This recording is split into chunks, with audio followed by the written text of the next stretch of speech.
Bonjour et bienvenue au Studio JAL. Aujourd'hui, on se retrouve sur JAL t'apprend avec Maître Romain Perret.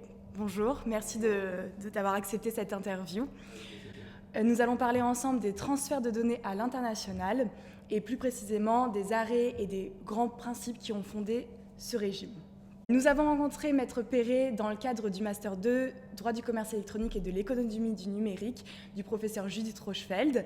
Monsieur Perret enseignait la matière protection de données personnelles et vous avez accepté gentiment de répondre à nos questions et de nous révéler tous les secrets sur les transferts de données personnelles. Est-ce que vous pouvez vous présenter brièvement pour que les personnes qui nous écoutent en sachent un peu plus sur vous, sur votre parcours ?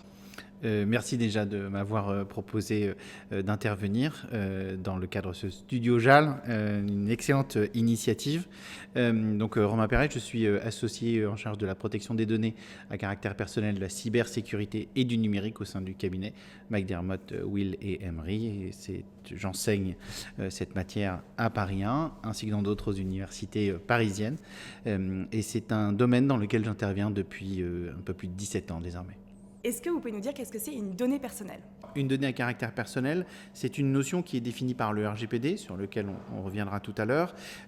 C'est une notion qui donc se définit comme toute information se rapportant à une personne physique, identifiée ou identifiable. Qu'est-ce qu'une personne physique identifiée ou identifiable ? Eh bien, tout simplement, c'est le caractère directement identifiant qui va être déterminant ici. Concrètement, qu'est-ce que ça signifie ? Ça veut dire que vous allez avoir accès ou traiter une information sur le nom, le prénom, le numéro de téléphone, l'adresse email, tout simplement parce qu'elle contient d'ailleurs le nom et le prénom bien souvent. Et là, on voit que ce sont des informations nominatives. On arrive tout de suite à identifier à quel individu se rattache la donnée en question.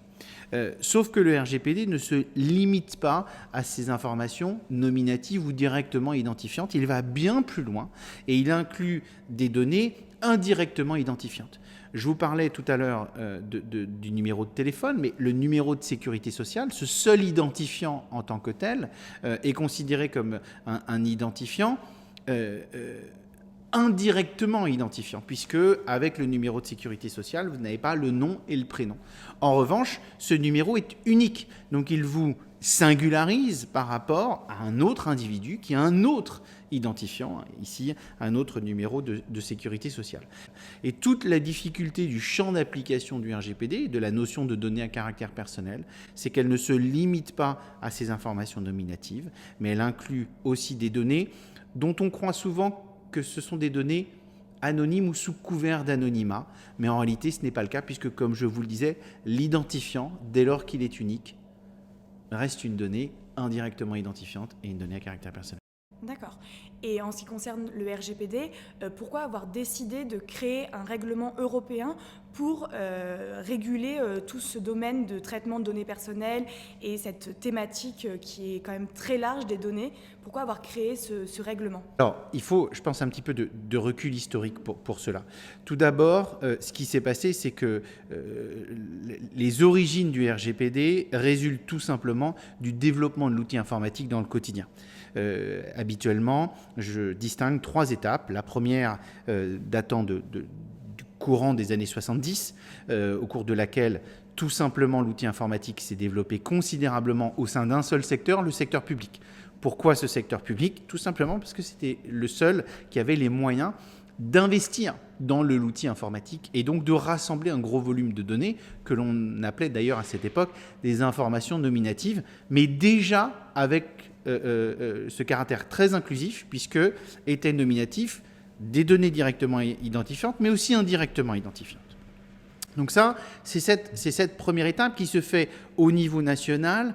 Pourquoi ? Parce que, eh bien, on a un risque finalement qui émerge, celui du risque de fichage public, et que en contrepartie, en contrepoids de ce fichage public, on a souhaité mettre en place des garanties avec la création de la première autorité administrative indépendante.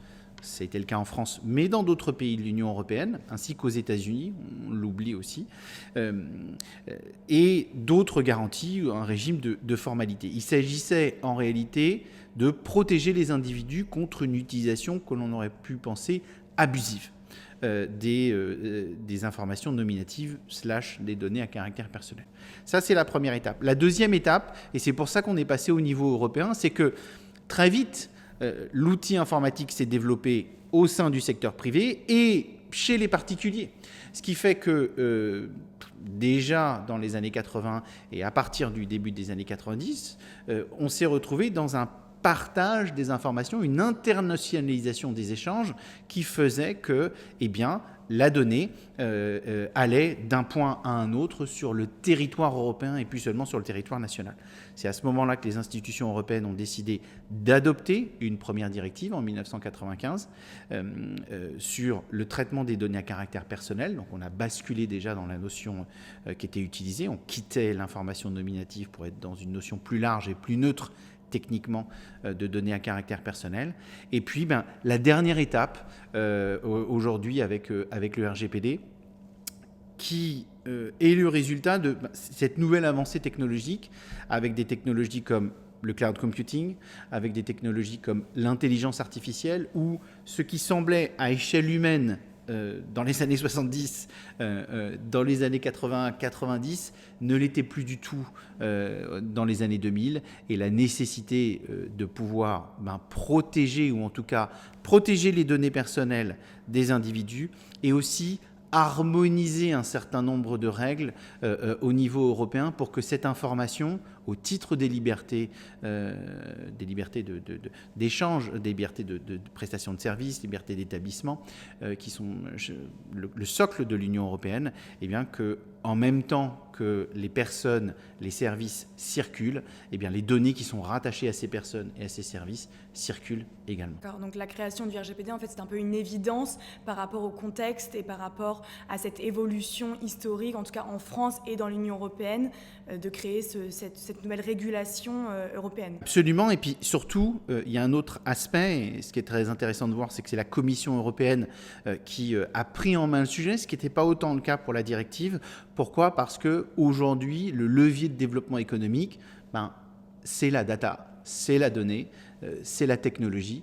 On le voit d'ailleurs avec d'autres textes qui sont en passe d'être adoptés, DGA, DSA, Data Act, intelligence artificielle. On voit qu'il y a un levier aujourd'hui qui est utilisé, et le RGPD a sans doute été une phase un peu intermédiaire entre un ensemble de règles qui existaient déjà et qui ont été un peu rafraîchies, mais sans forcément avoir été totalement bouleversées non plus. Après, il y a tout un arsenal un peu plus complet du fait de la concurrence. Donc, c'est aussi ça qui est intéressant de voir.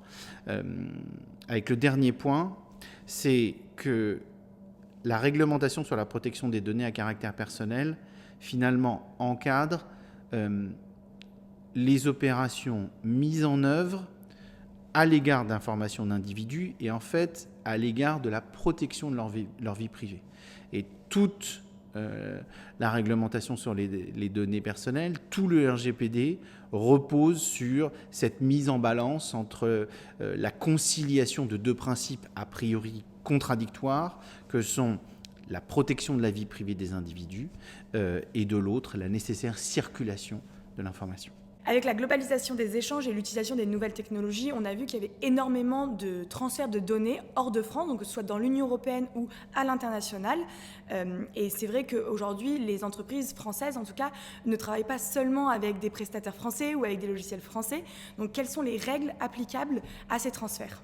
Alors, comme je vous le disais tout à l'heure, le RGPD et la directive de 95 auparavant a eu pour objet d'harmoniser au niveau européen ces fameuses règles applicables. Et derrière ces règles applicables et ce niveau d'harmonisation, c'est un niveau d'équivalence de la protection qui a été recherché. Ce qui fait que, concrètement, les règles applicables se scindent sur un principe qui est celui de cette équivalence. Soit vous êtes au sein de l'Union européenne, et donc les échanges ont lieu entre la France et l'Allemagne, parce qu'on considère que la France et l'Allemagne sont au même niveau de protection. Si vous sortez de ces territoires, de ces pays, on va considérer que la protection garantie par le RGPD n'est plus assurée, et que pour cette raison, il faut venir vérifier si le pays tiers lui-même est équivalent. Alors concrètement, qu'est-ce que ça signifie ? Le principe, c'est qu'il est interdit de transférer des données hors de l'Union européenne. Et à ce principe, puisque comme vous l'avez justement relevé, au quotidien, on transfère beaucoup de données hors de l'Union européenne, il y a tout un ensemble de dérogations. Ce sont des dérogations qui fonctionnent, pour ainsi dire, en cascade. Donc, nous avons tout d'abord une première dérogation qui est que si le pays tiers destinataire des données peut être considéré comme assurant un niveau dit adéquat ou équivalent de protection des données. Alors, ça peut être un pays, ça peut être une région, ça peut être une industrie. Il y a une liste des pays qui a été fixée par la Commission européenne. C'est-à-dire que ce n'est pas à tout un chacun de dire « je décide d'envoyer les données, mes données aux États-Unis, les États-Unis, c'est un pays développé, il ne doit pas y avoir de problème ». Ça ne fonctionne pas comme ça. C'est uniquement la Commission européenne qui détermine quel pays est adéquat ou pas. Il y a une liste. Donc dans cette liste, il y a la Suisse, Israël, la Nouvelle-Zélande, Jersey, Guernesey, l'Uruguay, l'Argentine. Mais tous les pays ne sont pas intégrés à cette liste. Donc ça, c'est la première dérogation. Dans cette dérogation, pendant un temps, les États-Unis faisaient partie de cette liste, ou plus exactement, au sein du territoire américain, les sociétés qui adhéraient à un programme qui s'est d'abord appelé le Safe Harbor, qui a été invalidé par la Cour de justice, et ensuite un nouveau programme qui a été appelé le Privacy Shield, qui a lui aussi été invalidé par la Cour de justice. Et donc ça, c'est la première dérogation. Si vous envoyez des données vers un pays qui n'est pas reconnu officiellement comme adéquat, vous allez pouvoir tout de même vous fonder sur des garanties appropriées. Que sont ces garanties appropriées ? Elles se font non plus au niveau d'un État, mais à un niveau que je dirais organisationnel. Il y a une entreprise, ou d'ailleurs une administration, qui envoie des données à une autre entreprise, ou d'ailleurs à une autre administration. Eh bien, elles peuvent dans ce cas passer un contrat de transfert. C'est-à-dire qu'elles encadrent contractuellement la manière dont elles vont transférer leurs données. Ce contrat que l'on appelait des clauses contractuelles type, ou en anglais des Standard Contractual Clauses, SCCs ou CCT pour l'acronyme, eh bien, résulte d'un modèle qui est adopté là aussi par la Commission européenne. Donc il n'y a pas une grande liberté sur le sujet. La Commission, elle a toujours son contrôle et son mot à dire du coup. Oui, parce qu'elle est aussi la garante finalement de ce qui doit être conforme, sous le contrôle du juge, en l'occurrence de la Cour de justice de l'Union européenne. À défaut de ces garanties appropriées, donc qui peuvent être le contrat, qui peuvent être aussi ce que l'on appelle des règles internes contraignantes, c'est-à-dire une sorte d'immense règlement intérieur. Ça ne fonctionne qu'au sein de multinationales, au sein du même groupe de sociétés. Vous pouvez avoir aussi des certifications ou des codes de conduite, un petit peu plus rares. Donc si ces 4 garanties appropriées ne sont pas adoptées, vous pouvez encore transférer des données à caractère personnel, mais cette fois au niveau individuel. C'est-à-dire que chaque individu peut décider, entre guillemets, de transférer des données à caractère personnel hors de l'Union européenne, avec la réserve quand même qu'il soit extrêmement informé sur les conséquences de son envoi. Quel fondement Déjà, il peut y consentir spontanément, mais ça implique cette information.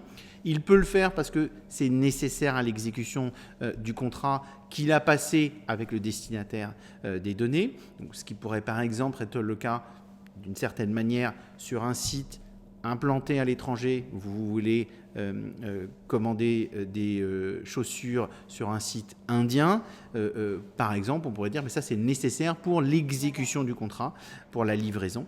Voilà, ça c'est parmi les exceptions. D'accord, et j'ai juste une petite question pour les décisions d'adéquation, donc qui sont les décisions prises par la Commission pour déclarer que tel ou tel pays a un niveau de protection suffisant. Est-ce que cette décision, on peut l'enlever ? Est-ce qu'on peut la retirer à un État ? Ou est-ce que quand on la donne, c'est pour toujours et voilà. C'est clairement pas pour toujours. Pourquoi ? Parce que dans le mécanisme justement qui a été mis en place par le RGPD, il est bien indiqué que c'est la Commission européenne qui adopte cette décision, qui en fait tous les 5 ans doit venir vérifier que cette décision est bien toujours conforme. Elle doit également vérifier, durant cette période, elle peut être amenée à changer de point de vue parce que le contexte général fait que les garanties qui existaient au sein de ce pays tiers n'existent plus. Et c'est exactement ce qui s'est passé avec les programmes que j'évoquais tout à l'heure de Safe Harbor et de Privacy Shield. D'accord. Est-ce que vous pouvez nous parler de l'arrêt Schrems, qui est un arrêt très connu dans le domaine des données personnelles et dans le domaine des transferts de données, nous parler un petit peu brièvement des faits et surtout nous parler des enjeux qu'il y avait avec cet arrêt et donc les conséquences qu'il y a pu avoir au niveau des données personnelles. Alors, l'arrêt Schrems, il y a 2 arrêts Schrems, le Schrems 1 et Schrems 2.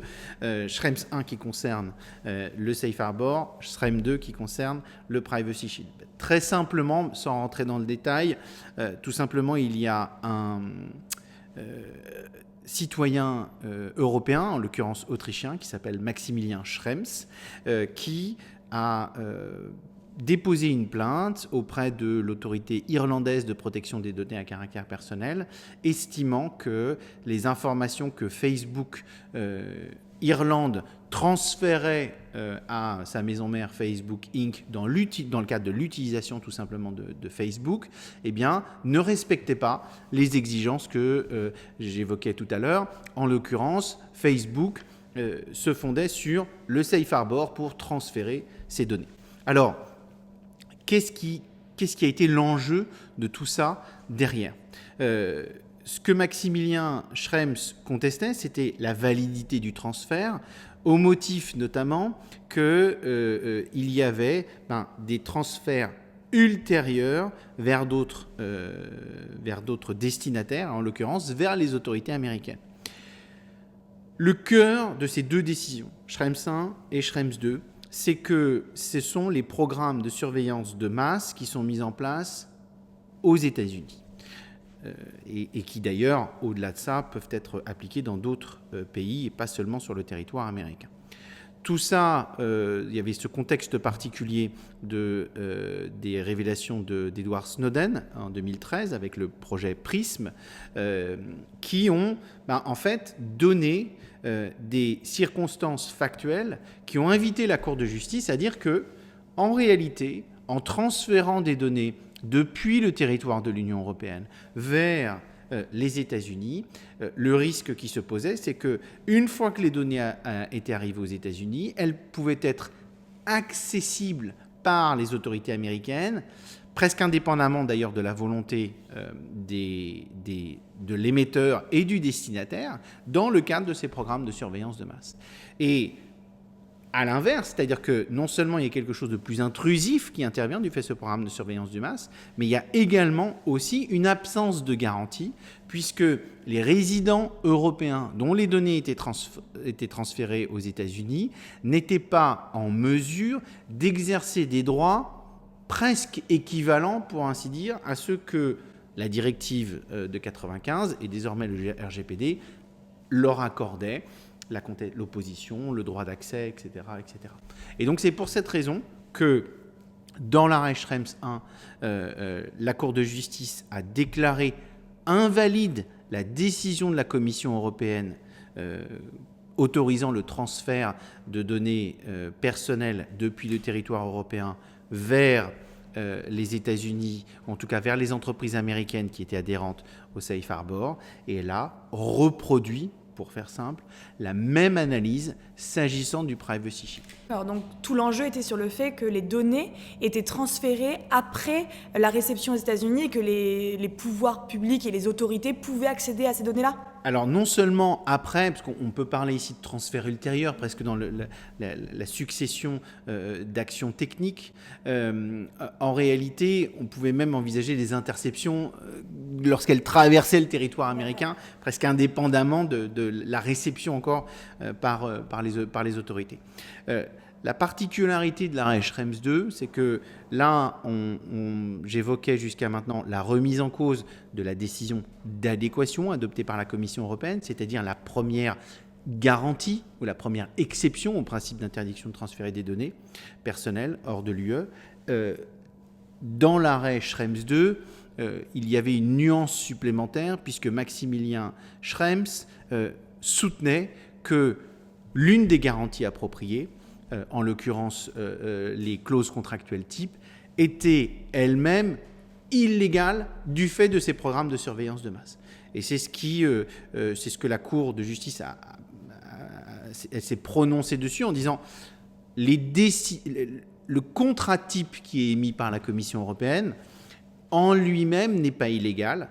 En revanche, pour s'assurer que ce modèle de contrat finalement a une effectivité, la Cour de justice a imposé une exigence supplémentaire qui n'est pas prévue par le RGPD, en tout cas pas explicitement, qui est vous allez devoir conduire une analyse d'impact sur la réglementation de l'État tiers. Est-elle en mesure de pouvoir garantir aux personnes dont les données sont transférées qu'elles ont des droits presque équivalents à celles dont elles disposent au titre de la réglementation européenne.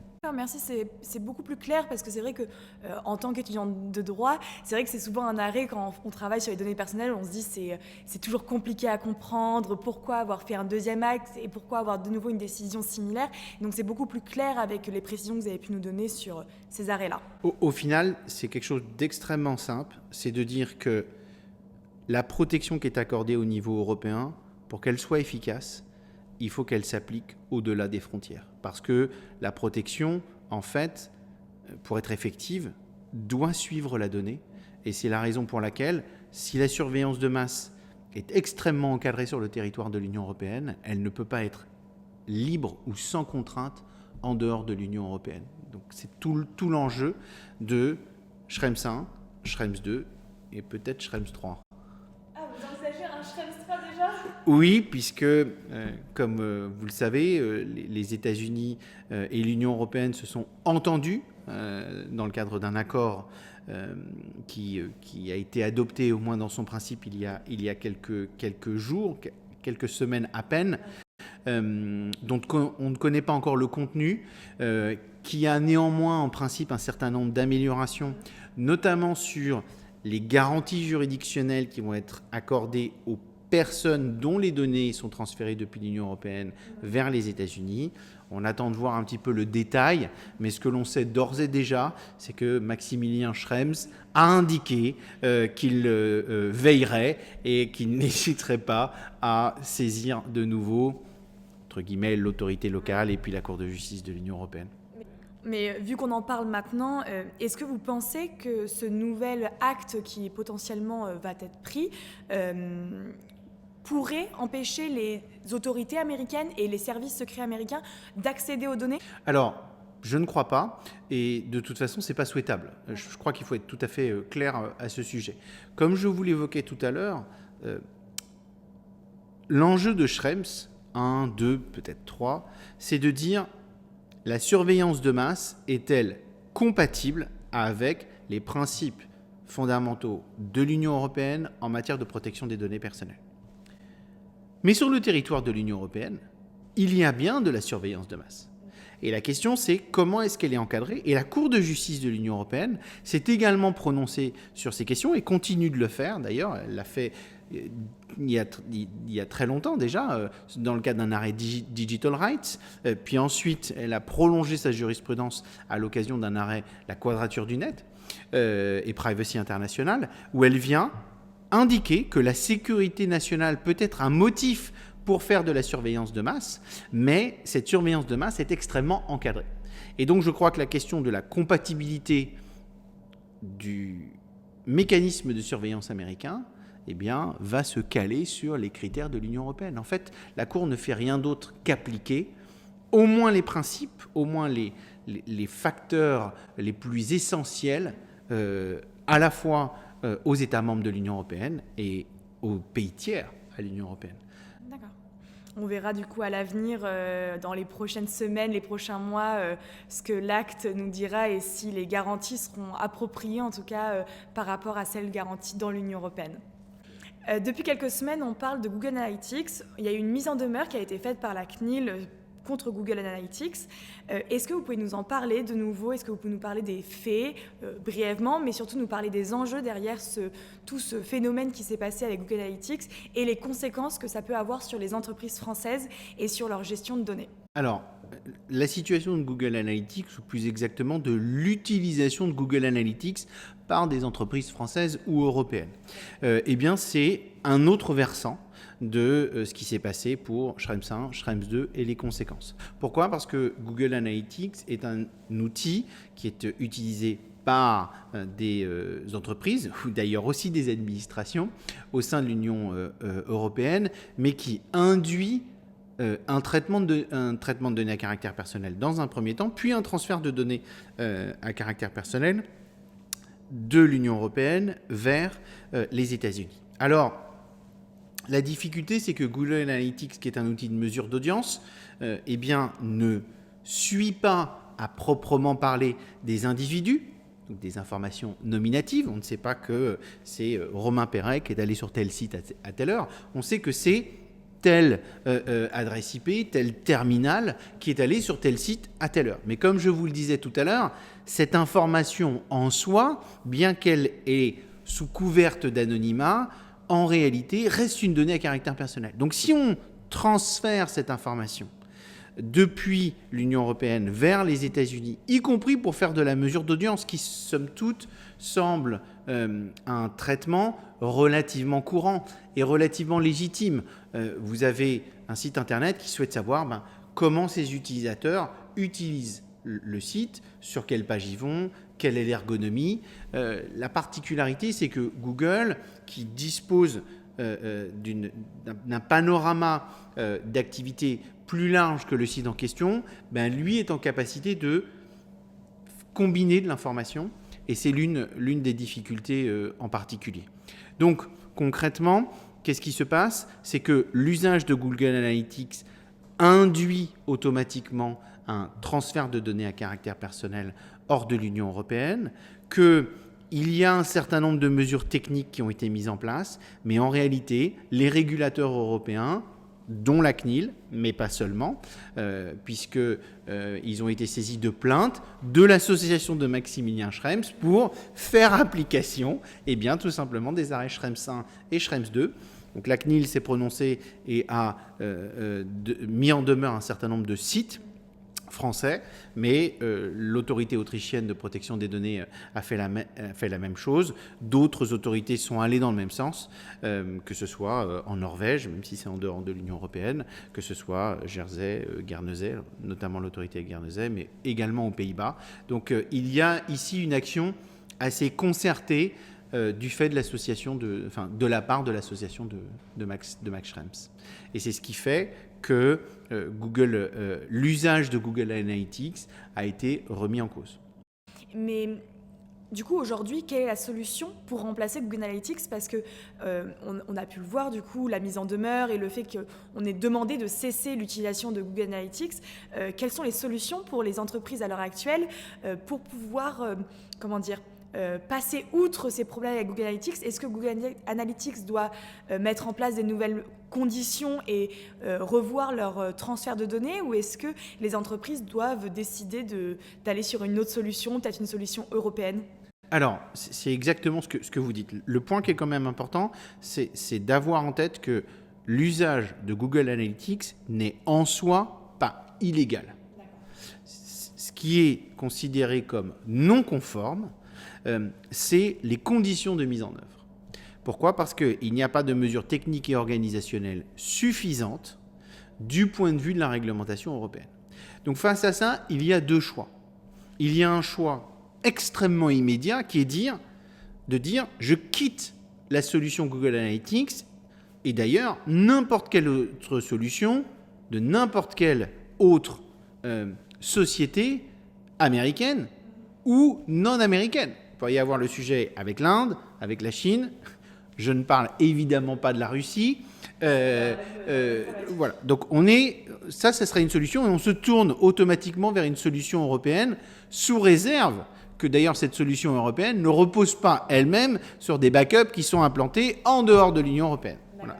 Donc ça, c'est une première option qui est une option de facilité qui rencontre un certain nombre de difficultés dans la mesure où l'outil Google Analytics est quand même considéré sur le marché comme étant l'un des outils les plus performants en termes de mesure d'audience et en termes de capacité d'analyse.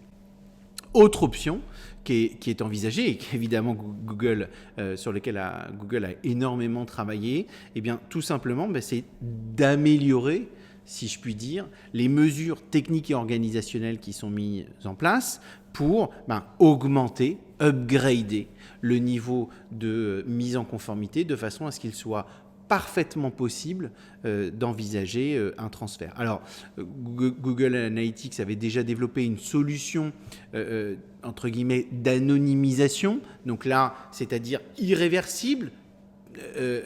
C'est ça la notion d'anonymisation. C'était une optionnelle jusqu'à maintenant.